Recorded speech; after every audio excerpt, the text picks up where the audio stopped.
This is the Puck Poolies podcast with Matt Larkin and Stephen Ellis.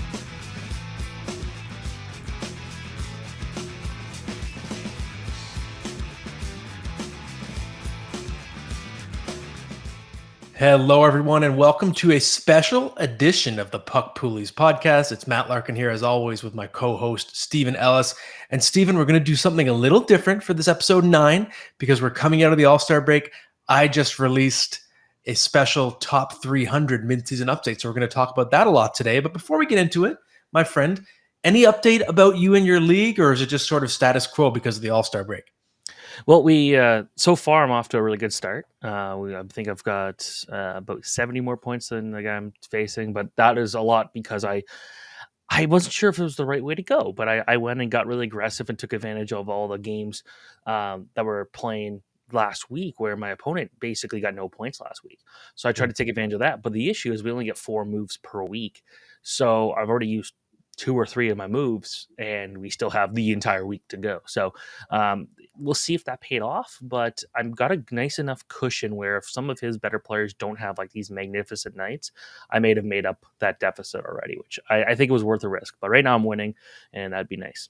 Okay. So yeah, you're in a similar boat to me, trying to navigate the weird schedule, and the bye weeks are causing trouble for me. I'm getting to face this tanking team that hasn't won a game yet. So it's supposed to be my week to get a big win and rocket up the standings. But because of buys, I have a huge disadvantage in man games, and especially in goalies. Man games you can make up from the skaters, you can rotate, stream some guys, but our goaltender, every team in the league has 2 tandems. So there's no goalies on free agents in our league format. So there's nobody to pick up, and he's got like 7 goalie starts. I've got 4. So I have to just sort of hope I get a shutout, and then I can just bench my goalies and lock the save percentage and goals against average. We'll see what happens. But let's dive in, Stephen. Let's talk about the top 300, the midseason edition that I released last week. I started it from scratch, so I didn't want to be influenced by anything I did going into the season. I wanted it to be fresh eyes. So let's get going. All right, we'll start with a couple of the star players that are near the top of the list. And I've got 3 of the 4, and all 3 of those players I picked, the teams I was playing against were surprised I picked them so early in the pool draft, and it's working out. And we'll start off with Jason Robertson out of Dallas. Why is he number 4? So I think at this point, he's just earned superstar status and perennial first-round pick status in fantasy. He's been, give or take, a top 3 player for most of the season, but it really goes back to last season as well. The last 2 seasons combined now, 145 points in 125 games. So to me, he's just established himself as a perennial 100-point threat and plays the wing as well, big goal-scoring threat as well. So to me, he's earned that spot. And that's why if I was drafting today, there are only a few players that I would take before Mr. Robertson. One spot lower, Jack Hughes is really starting to come into his own. The guy we kind of fully expected when he got drafted first overall in 2019. Yeah, for Jack Hughes, we saw the breakout happening last year. It was foreshadowed 2 years ago. His underlying metrics were really good, and he was pretty unlucky. Last year, it all came together, and he was pretty dominant. Obviously, got the season shortened significantly due to injury. This season so far, knock on wood, he's been healthy, and he's having that monster season that many of us expected, well over 100-point pace now. And in his last 14 games, 15 goals, 25 points. And he's shooting the puck so much, he's just becoming a monster. And I wouldn't be surprised. I wrote this in the rankings, the top 300. If he was a top 2 player for the rest of the season behind Connor McDavid, it wouldn't surprise me at all. I could see him having more fantasy value even than Leon Draisaitl because Hughes is just that hot right now. He's just taking over. He's doing what he was always supposed to do when he was that number 1 pick in 2019. All right. Next one up is number 13, Tage Thompson. This is a guy that I wrote a story about him early in the year, talking to scouts and looking at old scouting reports of kind of what made him so good. And the one thing that I wrote in my own personal scouting report at the time when he got drafted was I just kind of want to see him be more than just a big body. And last year, he was a lot more than just a big body. And this year, he's showing that it's sustainable. That's right. And I actually did have Tage Thompson at 7th overall, but then he got hurt. And it was sort of a murky situation, not understanding his timeline. It sounds like it's not going to be long-term. Luckily, the Sabres have the bye week through February 11th, so that was tremendous timing for them. If an injury had to happen, he gets 10 full days before the Sabres even have a game because he got hurt on February 1st. So that's pretty lucky, all things considered. I didn't drop him too far because I'm hoping maybe he won't miss any time at all. But I figured, well, at least while the status is uncertain, I should drop him a little bit. But still, I have him as a borderline first round talent now in fantasy. And ever since going back to last year, Don Granado moved him to center. It sort of unlocked what Tage Thompson can do because he's not a passenger on his own line. He's the driving force. And we've seen what he can do with that stick handling ability. Sometimes people like to compare him to Mario Lemieux. And I get it, just in terms of the matchup nightmare and the ability to just weave himself around defenders. He's got that tremendous shot as well. Great one-timer. So he can do so many different things well. And I just see the way he piles up points in bunches. He is a real driver of his own team. And to me, that's what makes a superstar. And I don't think it's a stretch to call Tage Thompson a superstar right now, which is why I think it's justified valuing him as roughly a first rounder in fantasy. I like it. And we'll stick with Buffalo with Rasmus Dahlin. Yeah, number 26, Rasmus Dahlin. And I think people often ask, is he a sell high, thing like that. But this is what he was always supposed to be. He was tremendously hyped in 2018, his draft year, compared by some to Nicholas Lidstrom. And as the next great elite defense prospect, he was hyped more than Cale Makar was coming into his own draft year. And it's funny to mention Cale Makar because in fantasy, I think that Dahlin might actually surpass Cale Makar in fantasy value. He has so far this season, but in overall long-term fantasy value, because Dahlin is such a well-rounded contributor to all categories. I think he has more goal-scoring upside, perhaps, than Makar, and also just especially banger category upside. So you're seeing across the board contributions from Dahlin on a team that's getting better. I don't see what he's done as a fluke at all. So I think you can make a case he's going to be a top 2 fantasy defenseman next season. Yep, I like it. We're going to look at some surprising risers, and we'll start number 23, Jake Ottinger, the goalie for the Dallas Stars. Yeah, Jake Ottinger, to me, he has everything you want in a number 1 fantasy goaltender. So he has a large share of his own net. Scott Wedgwood is a solid backup, but he's not a threat to create any sort of tandem situation. We know that Ottinger's the bell cow. He plays on a strong team that has Stanley Cup aspirations, and he has that first-round pedigree, so you know that there's nothing fluky about what he's doing. So that's why I love him in fantasy. I think he's just settling in as an elite goaltender. And again, just like Dahlin, I think you can make a case a year from now. We're talking about Ottinger's top 2. He could be the number 1 fantasy goalie. Anywhere in that top 5, I think, is realistic for him now. Do you think he wins a Vezina at some point? I think he will win a Vezina at some point. Yes, I think he's good enough. It's hard to say if he's going to do it this year. The competition is pretty stiff. I think I lean toward Connor Hellebuck, but Ottinger is certainly in the race at the moment. So if he has a hot stretch run, he could totally win it. Yeah. I think he's going to win it at least once in the next 5 years. There's going to be some good competition. There'll be Shesterkin, there'll be Sorokin, there'll be some Hellebuck, there'll be other guys like that. But I really like him winning that at some point. The Edmonton Oilers love Zach Hyman, and the fan base definitely does. Not everyone can just play with a star caliber player, but he did in Toronto, and he's doing it with Edmonton, and that's why he's ranked so high. That's right. I finally have given in, and I'm ranking Hyman with a recency bias, 30th overall for the rest of the season. And yes, he is 30 years old, I believe 30, right? So it seems strange to see his value go up, but this is the McDavid effect. You're riding shotgun with McDavid, just the most dominant player offensively we've seen in the NHL this century, and it's going to rub off. And we know Hyman is established in that lineup. He has enough chemistry with McDavid. He's not leaving that line, but even if he did, it would be, oh no, only playing with Leon Draisaitl. So he's so set in his role with the team now that I don't see any reason to expect a big decline in production. He's been better than a point per game player, and I think that's going to continue all season long. Cool. Number 34, Dougie Hamilton. Yeah, Dougie Hamilton's back, man. Yeah. Obviously, that first season was a devil. It was a little bit, obviously injuries came into play. It was not the debut you expected from Dougie, but right now he is just being a dominant fantasy defenseman, always a huge threat in the goal scoring category and shooting category in fantasy. You're getting tons of those with Dougie Hamilton.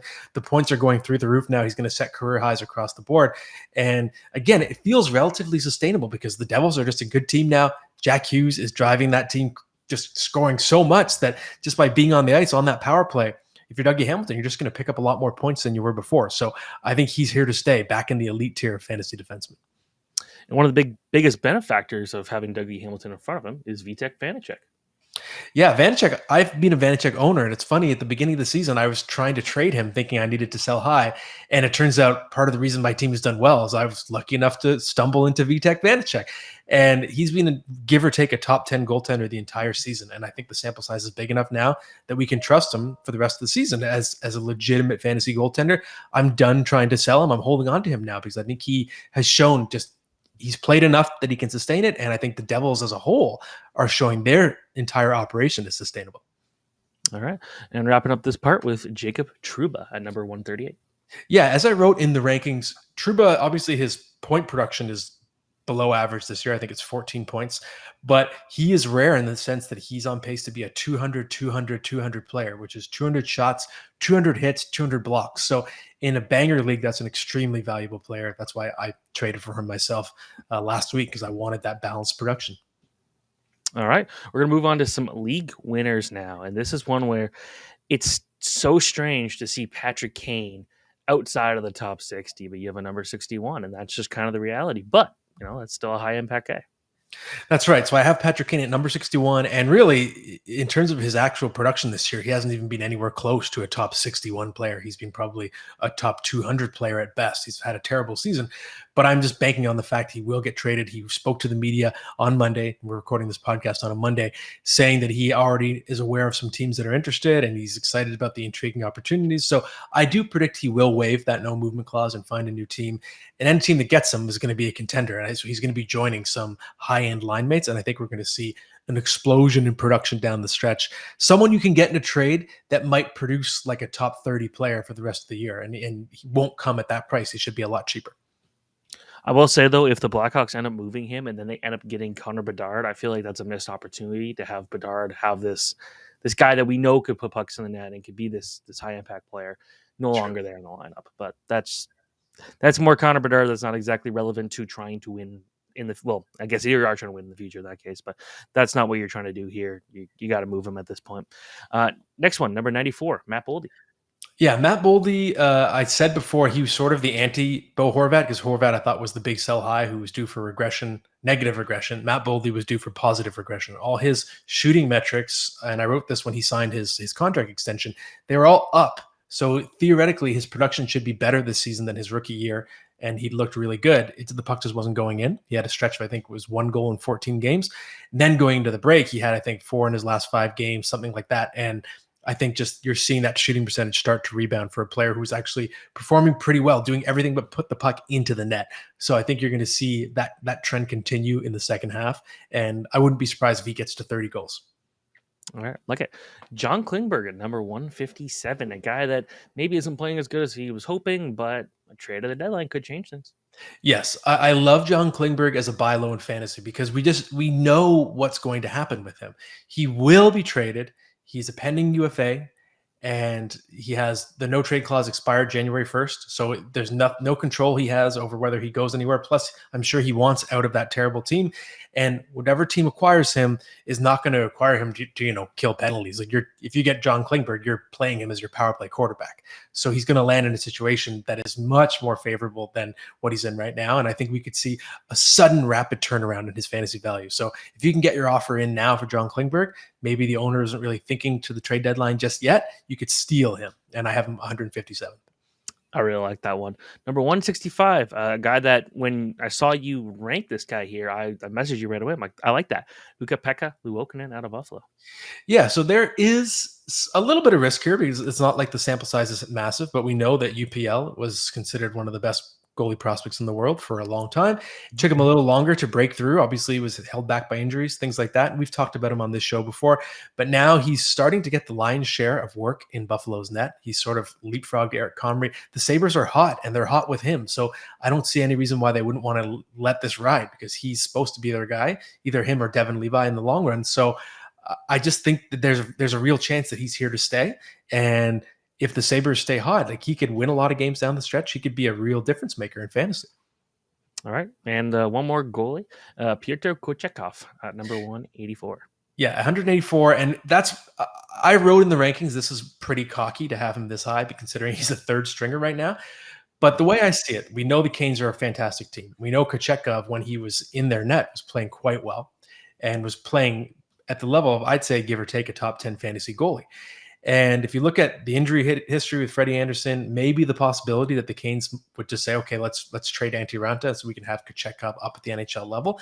I think there's going to be some way that Kochetkov gets back into that starter's chair in the coming weeks. And if he does, he's going to be extremely valuable. And I think arguably the most valuable player you could pick up off waivers in terms of how big the impact is going to be at any position, I would say, in terms of just someone who's on waivers in most leagues now, other than keeper leagues, who could actually be a top 10 player at his position the rest of the year.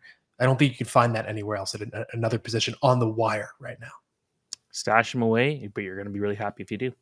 All right, we got two more players on the sell highs. Number 119 out of the Vancouver Canucks, Andrei Kuzmenko. Yeah, I'm picking on first-year players whose last names end in Enko and have high shooting percentages. So Andrei Kuzmenko, I think he's a bit of a fantasy fraud. He's had a tremendous first season in the NHL, coming over from the KHL, scoring at a 75-point pace, earning himself that nice contract extension. But he doesn't actually shoot the puck a whole lot, which is scary because it's not like he's giving himself that many opportunities. He's scoring on 24.7% of his shots. So he's very dependent on puck luck. And if that dries up, he's just not actually creating a lot of chances for himself. So I think he could have a major regression in the second half. And same goes for Kirill Marchenko, who's been really fun to watch. The ultimate Cy Young, 13 goals in 28 games, 25%. He has the highest shooting percentage in the NHL. That cannot be sustained. So he's coming crashing back to earth as well. So watch out for those Enkos out there. All right, I like it. We don't have a guest this week, though. We don't. Yeah, I was the guest, pretty much, right? Yeah, I'll take it. You had a pretty good, lot of stuff to talk about, a top 300 list. So I guess I'll take over at this point. We're going to talk a bit about prospects here. And, we just talked about Kirill Marchenko and how he's a guy who's scoring at this kind of a crazy rate of the Columbus Blue Jackets. But the Blue Jackets right now have a very fun prospect bay. And there's a guy that I think everyone needs to be taking a look at right now, David Jiricek. He's playing at nearly a point per game pace in the AHL. There's been some nights where they've kept him out. There was an injury earlier in the year. He had the World Juniors. But for a guy to be putting up the numbers he could get 55, 60 points this year, which I think is kind of incredible. And he's a guy who blocks shots. He's not afraid to hit. He kind of just does everything for you. And I think when you go to Columbus and you've got this opportunity where I do think they got one of the best prospect pools in the league right now, but I think he's going to be a huge part of that. And if it's like he's playing off Zach Werenski one day, if he's playing with whoever, I feel like he's going to have a lot of options. He could do, again, anything you need. He can play a ton of different roles. So I like that. So I'm going to go with David Jiricek as a guy to watch. And I know he's definitely not on your top 300 list, but I feel like it won't be too long until he is. And I also just realized that we forgot to do the tip of the week. So I guess we'll just head into that.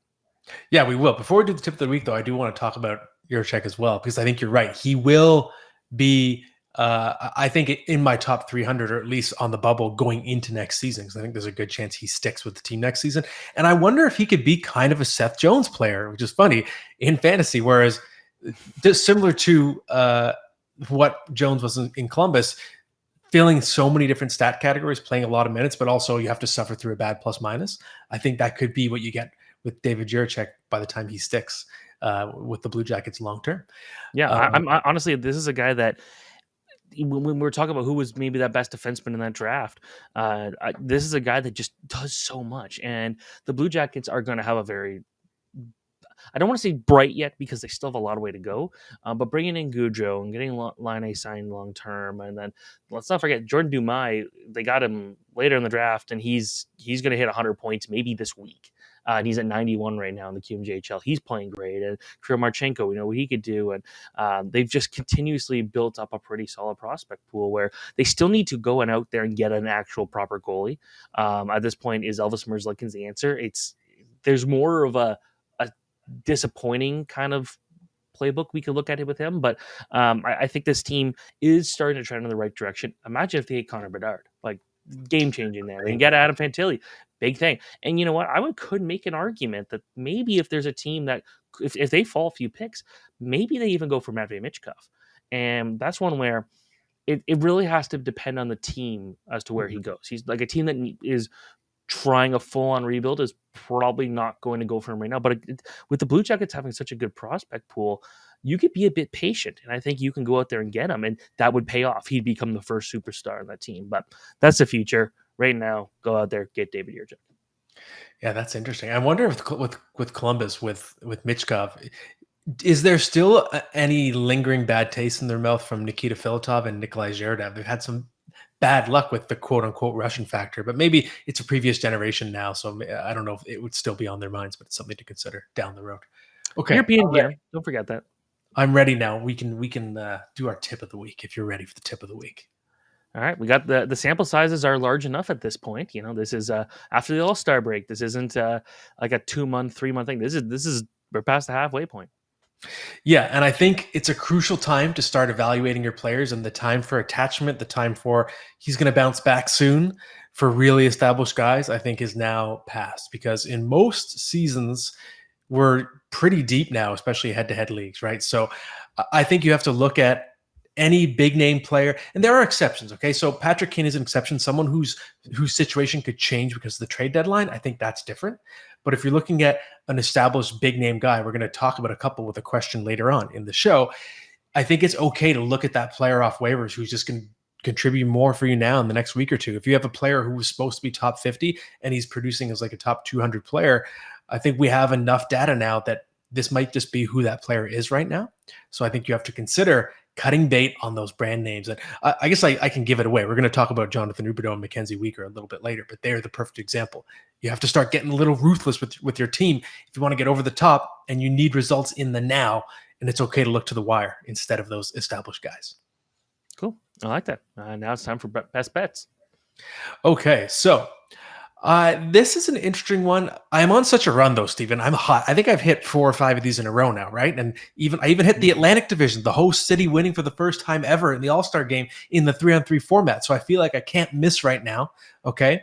So for our best bet presented by PROLINE Plus, I'm looking at the New York Islanders puck line Tuesday night at home to the Seattle Kraken. That's minus 1.5, and the value is plus 310. And it's a little risky because the Islanders are coming off a back-to-back. They're playing a Monday night game. We're recording this on a Monday afternoon. The Islanders are playing Monday night. But that, to me, is probably why you're getting good value at the plus 310. This is going to be the Islanders' first home game with Bo Horvat. I think there's going to be a lot of energy in that crowd. He just signed the extension as well. So I think there's going to be a lot of adrenaline out there for the Islanders, and I wouldn't want to be playing them on Tuesday night against the Kraken. So that's why I like them on the puck line. Do you agree with me? I do.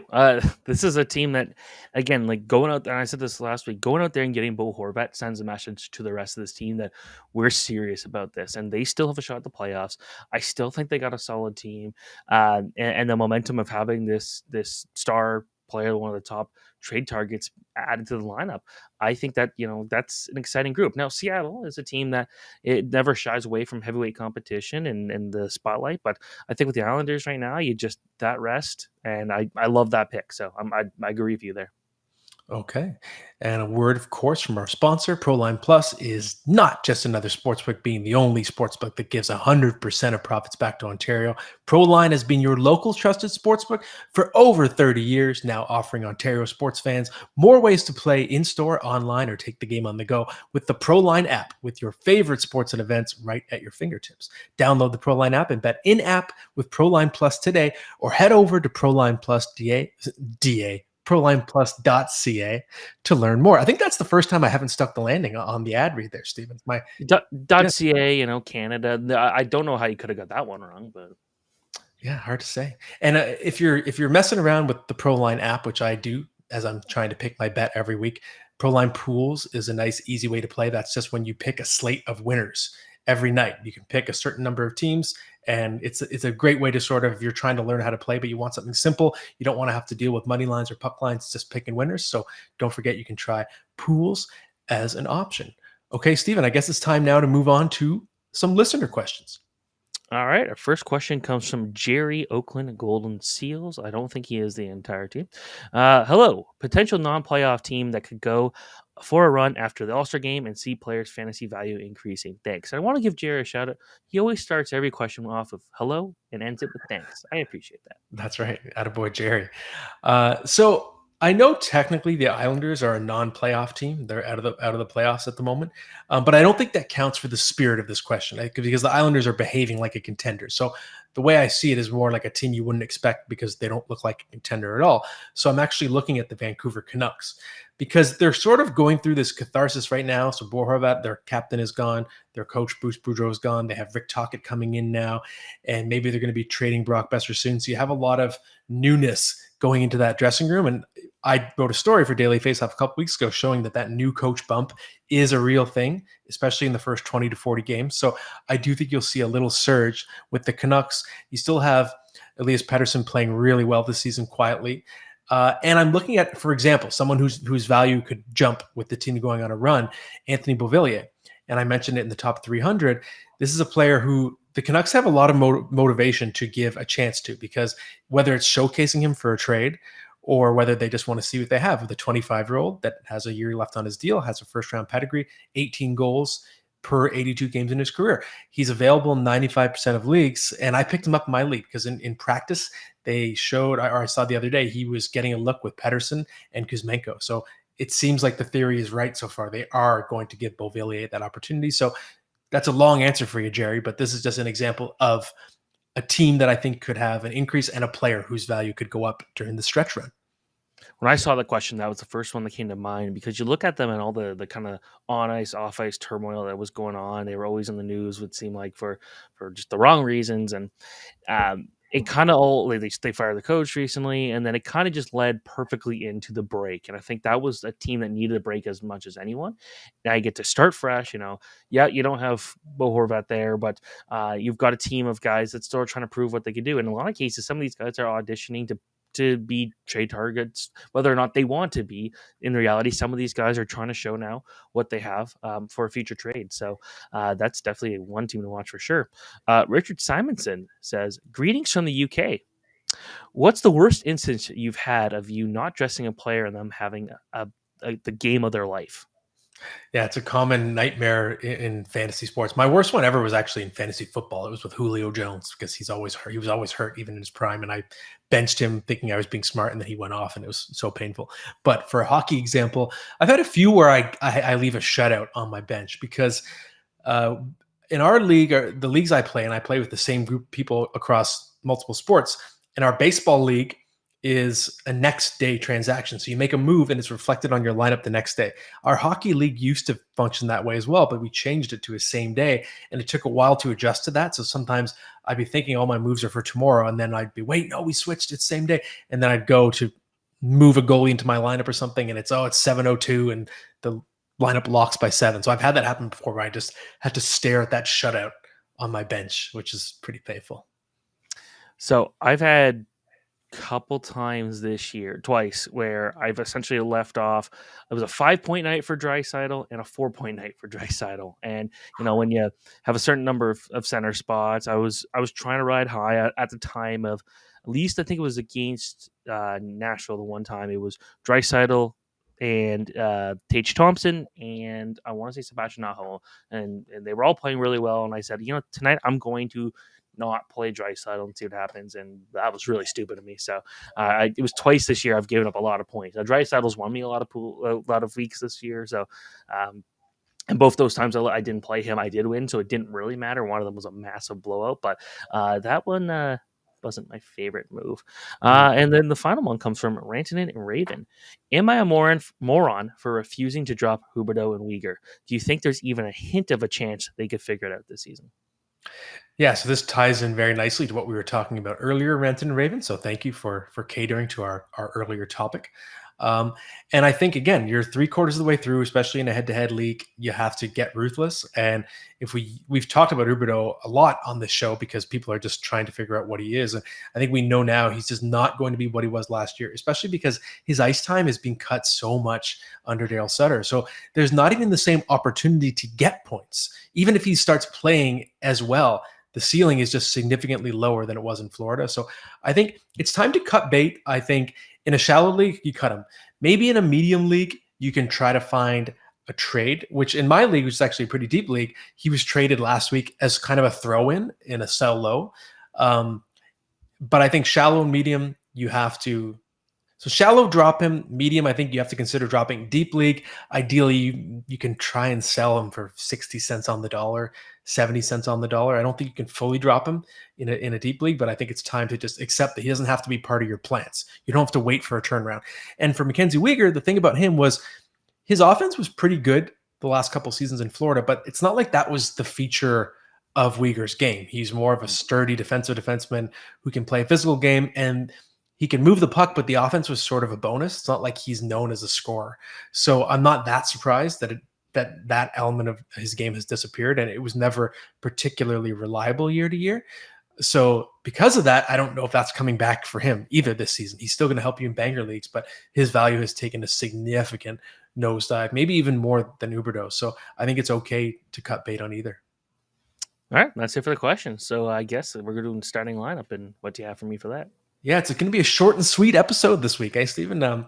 Okay, so because I know you love your obscure hockey leagues, your obscure hockey jerseys, your obscure hockey teams, I want to give you your favorite non-NHL team names. So give me your starting lineup.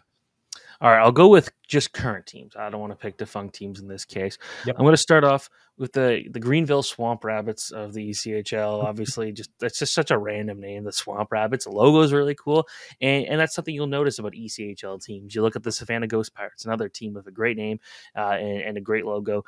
If you're going to go with something funny and memorable, just like the Savannah Bananas in baseball, same thing. It's like go all in, have some fun with this. No one's expecting a ECHL or an SPHL team to be the top of the top. Go have fun and do something cool. Which is why I also love the Orlando Solar Bears, also an ECHL team. They've got an unbelievable logo. It's like it's a bear with sunglasses on a hockey stick. It's so weird, but I don't think of polar bears, and I know it's a solar bear. I don't think of bear of cold temperature bears in Florida. So that's a really strange one, but I love it. I think it looks great.